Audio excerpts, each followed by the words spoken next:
Do you know many people are having trouble with their HP printer showing an out-of-ink error, even with a new cartridge? Don't worry. In this video, we'll show you how you do this. Let's start.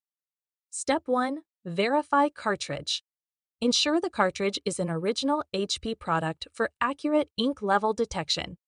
Step 2. Open doors.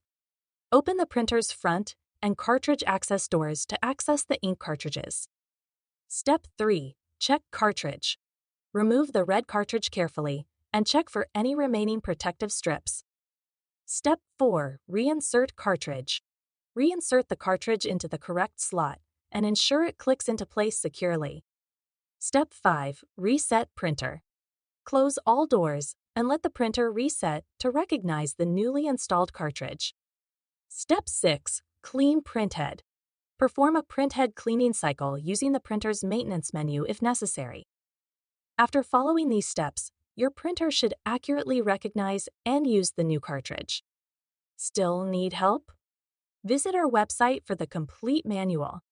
There you will also find questions and answers from other HP users. Did you find this video helpful? By subscribing, you help us continue to answer users' questions. So, subscribe to our channel.